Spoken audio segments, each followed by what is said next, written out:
I'm Bambi Francisco with this segment of Lessons for Entrepreneurs, and I'm speaking with Chris Shipley. She's executive producer of Demo, the popular tech conference for startups. Chris has mentored thousands of startup companies during her tenure over, 13 years at Demo. So, Chris, thank you for joining us for this segment. No, I'm glad to be here.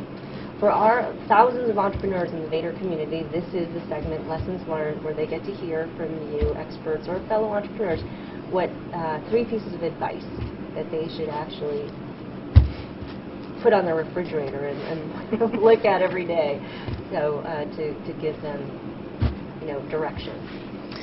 Yeah, so, I come to this as someone who spent a lot of time working with entrepreneurs, but as an entrepreneur myself, and I think I'm better working with entrepreneurs sometimes than being an entrepreneur, as the shoemaker's child who goes barefoot, right? I think that's the risk. Don't be hard on yourself, but which suggests there's a lot that's been learned here. Often I talk to entrepreneurs and talk about focus, and we've done some conversations about that here on Vader TV. The way I think about it is beware of the shiny objects, right? When you're starting up, when your company is young, everything looks like opportunity. You haven't made decisions that lock you on a certain path, and so everything looks good, and I might go pursue that, and wait, maybe this one, because what I was doing is hard, and so let me go, this thing looks like a better opportunity.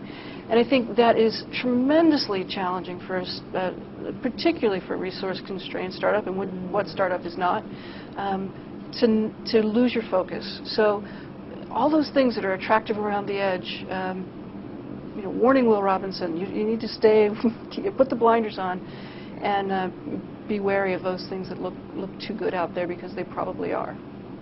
So that, I think, would be my first piece of advice. The second, I think every company starts out with a vision. We're going to be X. And I guarantee you that in 90% of the cases, they end up being Y, because that's just the nature of the discovery of a new business. What I think is important then, the thing that you can set at the beginning and it becomes the foundation for your company, is not necessarily, we're going to go do this, because this might change, that end post may change. But it's, what is our culture? What are our values as a company? What do we want this company to be?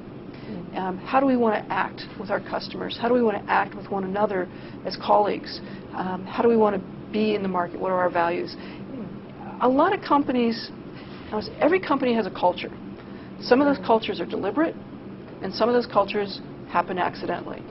I think the most successful ones are ones where the culture is deliberate, where the entrepreneurs together say, this is how we want to build a company, these are our values, and this is how we want to be in the market. And that helps drive all those other decisions. It helps you stay focused when those shiny objects show up. So be deliberate about your culture. Why are you starting this company for yourself and for your colleagues, and how is that going to be evident in going to work every day? That's great. And do you have a third one? I've got several things that are vying for third. And I guess I'm going to... You're allowed to have a fourth. Well, I'm going to go down the avenue of that maybe is going to make this feel much more, touchy-feely. There's lots of practical advice for starting a company. But I think we forget often that as entrepreneurs, we're also human beings.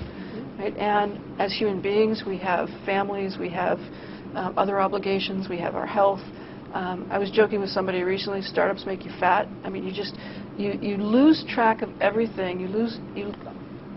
You're at risk of losing yourself when you start your company, because it's all for the benefit of the company.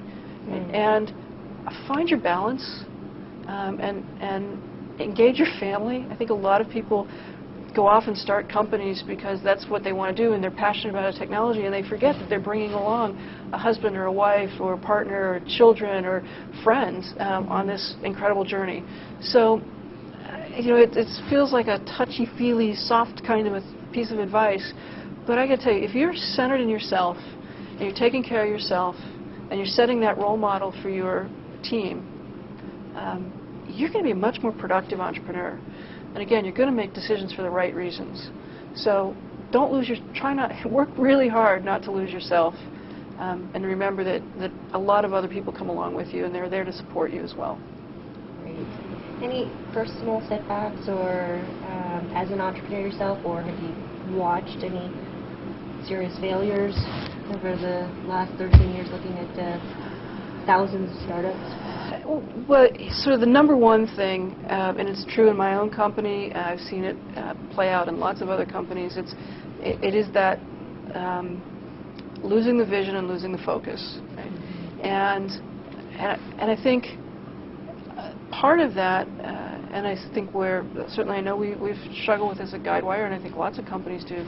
Was there a focus there at Guidewire that you didn't follow through on? Or I think that there's a thread, right? But we went down an avenue to create some products and some services that ultimately we were not able to complete, weren't able to bring to market. And it was really challenging for the company because we put so much resource behind that.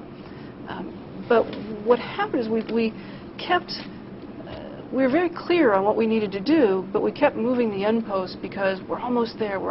You lose your critical judgment sometimes when you get so invested in what you're doing that, again, you lose your focus. And again, sometimes that's losing your focus because you're distracted, and sometimes it's losing your focus because you're so much committed to an end point that you've forgotten when you've gone to a place that's beyond where you ought to be, I guess. You kind of, so there's a time in every business where you need to cut your losses and reset, right? And you got to be true to yourself and be really critical about, we said we were going to do this in December. Here we are in March and we haven't done this thing because really it's going to be better tomorrow. Well, that's the one thing that's amazing about entrepreneurs, right? We're also hopeful and optimistic and tomorrow's going to be better. You still have to make practical decisions every day about how you run your business. So, I guess that's the lesson learned for me was, we're smart enough to build this company, and we've got the right team together. Right. We just need to make sure we keep listening to ourselves, right? And not get so caught up in our own optimism that we take ourselves in a direction we shouldn't be going. That's it. Don't get caught up in... Be optimistic, but don't get caught up in your own optimism. There's a point where optimism turns to fantasy. You really want to know where that point is. Don't be dreaming too much. So, and stay away from the shiny objects. I love that one. Be deliberate about your culture. That's a new one. Don't forget yourself. Try not to lose yourself. 4 pieces of excellent advice, Chris. Thank you very much. Oh, my pleasure. Thank you. I've been speaking with Chris Shipley. She's executive producer of Demo. I'm Bambi Francisco.